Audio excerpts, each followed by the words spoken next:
नमस्कार दोस्तों, मैं आपके सामने एक नई खबर लेके आया हूं जो कि आपने देखा होगा।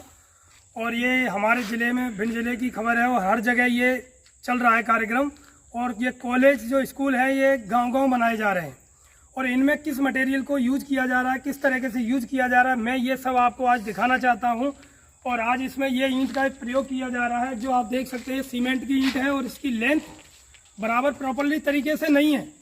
और मैं इस लेंथ को दिखाना चाहता हूँ इस ईंट को। जैसे कि ये ईंट है और आप देख सकते हैं ये ईंट है और इसका निर्माण किस तरीके से किया जा रहा है। ये देखो, ये बिल्कुल एकदम घटिया क्वालिटी की ईंट है। और इसका निर्माण अगर ऐसे स्कूलों में किया जाएगा तो कल हमारे बच्चों का क्या होगा, इस देश के भविष्य का क्या होगा। कल जैसे कि यहाँ ठेकेदार के लिए हमने पूछा तो ठेकेदार तो यहाँ बताते आते ही नहीं है और लेबर अपने स्तर पर काम कर रही है। तराई बराबर तरीके से, प्रॉपर तरीके से नहीं हो पा रही है। और ये जैसे जंगला है, इसकी चद्दर ठीक नहीं है, मतलब कमज़ोर टाइप की है। पाइप है, जो पाइप का निर्माण यूज किया गया है, पाइप एकदम हल्की क्वालिटी का है। और ईंट की जो चिनाई की जो है, इसको अपन 9 इंची में करते हैं। अगर मकान में सादा भी बनाते तो 9 इंची का प्रयोग करते हैं और इसका प्रयोग किया जा रहा है 8 इंची में, जबकि ये घटिया क्वालिटी का बनाया जा रहा है बिल्कुल।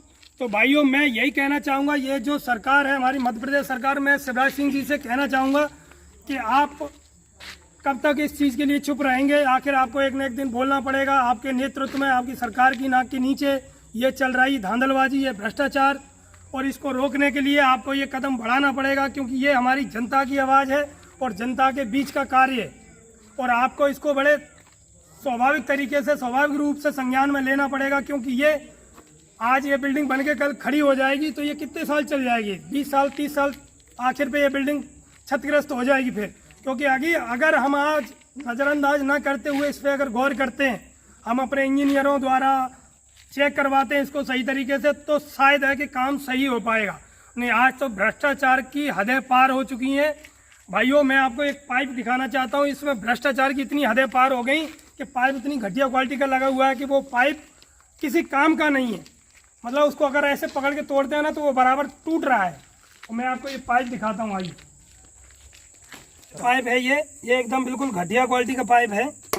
ये देखो, ये पाइप समझ लो, ये सरकारी बिल्डिंगों में अगर ऐसे पाइपों का अगर यूज किया जाएगा तो ये कैसे कार्य होगा, कैसे मतलब कल देश का भला होगा, कैसे ये कॉलेज सक्षम रूप से खड़े रहेंगे अपनी स्तर तरीके से। कल इसमें बच्चे भी पढ़ेंगे। कल ये मैं आप सबको इसका जो निर्माण कर रहे हैं उस कारीगर से मैं आपको मिलाना चाहता हूं। तो कारीगर साहब, ये बताइए, आप कितने दिन से इस स्कूल का कार्य कर रहे हैं? 10-12 दिन। अच्छा, इनको 10-12 दिन हुए हैं। इनको अभी आपको पूरी जानकारी है कि नहीं है अभी इस चीज़ की?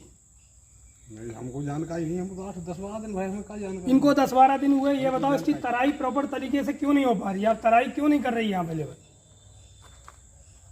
अगर आप तराई सही तरीके से नहीं करोगे तो कल इस बिल्डिंग का होगा क्या? मतलब ये बिल्डिंग मजबूत ही नहीं रहेगी। जब तराई नहीं होगी तो सीमेंट काम नहीं करेगी, कल दिक्कत होगी फिर यार। आज तो ये कल क्षतिग्रस्त हो जाएगा 10-20 साल में ये।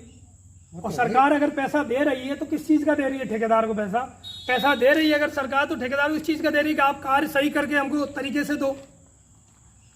लेकिन अब क्या बताएं भाइयों, इसमें ये चल रहा है कि सरकार के यहाँ से जो पैसा ठेकेदार के पास आ रहा है, ठेकेदार से भी कुछ परसेंट इंजीनियर लेते हैं, कुछ परसेंट और भी अधिकारी लोग लेते हैं। तो ठेकेदार भी मतलब इतना परेशान हो गया है इन चीज़ों से, रिश्वत दे दे के, तो वो भी कहीं ना कहीं निकालता है। तो वो इस बिल्डिंग में निकाल रहा है। इस बिल्डिंग में वो निकालने का मतलब ये है कि कल ये हादसा का शिकार हो सकते हैं यहाँ बच्चे जो पढ़ने वाले हैं वो। तो इसके लिए मैं बता देना चाहता हूँ अपने शिवराज सिंह सरकार को कि इस चीज़ पे थोड़ा ध्यान दीजिए। ये आप बहुत गलत हो रहा है आपके नेतृत्व में, आपकी सरकार में, आपकी नाक के नीचे। और यहाँ भ्रष्टाचार की हदें पार हो चुकी हैं और अब ये जनता की आवाज़ है, ये चुप नहीं रहेगी। मैं आपसे बता देना चाहूँ, इस चीज़ पे आप जल्द से जल्द कदम उठाएं और इस चीज़ पे रोक लगाएं। और यही मैं फिर भी बता देना चाहता हूं, क्योंकि ये बहुत धांधलबाजी चल रही है, ये इसकी हदें पार हो चुकी हैं। आप इन सारे कॉलेजों को फिर से चेक करवाएं। अगर ये प्रॉपर तरीके से नहीं बने हैं तो इनका सुधार करवाया जाए, क्योंकि ये बिल्डिंगों में मिस्टेक है।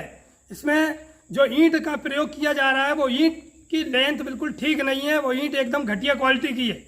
इसमें जो तलाई वगैरह नहीं की जा रही है, सीमेंट जो लगाई जा रही है वो भी घटिया क्वालिटी की सीमेंट है। सरिया जो इसका है वो 2 साल से पड़ा हुआ था, 2-3 साल हो गए इसका कार्य चलते चलते। आज तक आप देख रहे हैं इतना कार्य पूरा इसका हो पाया, अभी तक ये शायद एक आध साल और लग जाएगा अगर इसी तरीके से कार्य चलता रहा तो। सरियों में जंग लग चुकी है, उन्हीं सरियों का इस्तेमाल इस बिल्डिंग में किया जा रहा है। तो बताइए भाइयों, इस देश का कैसे विकास होगा, कैसे हम अपने बच्चों का भविष्य उज्जवल कर सकते हैं, और कैसे बताइए हम विश्वास करें सरकार के ऊपर जब ये सरकार ही ध्यान नहीं दे रही, सरकार में बैठने वाले कर्मचारी भ्रष्टाचार को फैला रहे हैं। तो बताइए अब कैसे भ्रष्टाचार को रोका जाए। और शिवराज सिंह जी से मैं यही निवेदन करूंगा, इन चीज़ों की दोबारा से जांच की जाए और जांच पड़ताल करके इनके ऊपर सख्त से सख्त कार्रवाई की जाए। कोई भी ठेकेदार हो, अगर बिल्डिंग सही नहीं है तो उसको रद्द किया जाए और उस ठेकेदार को सख्त से सख्त सजा मिले। और ये कानून के दायरे की बात है, अगर आप चाहेंगे तो। अगर आपने कहीं लूज पॉइंट दे दिया, आप कहीं चुनाव में उसमें लग गए, तो इन चीज़ों पर कोई ध्यान देने वाला नहीं है। जय हिंद, जय भारत साथियों। में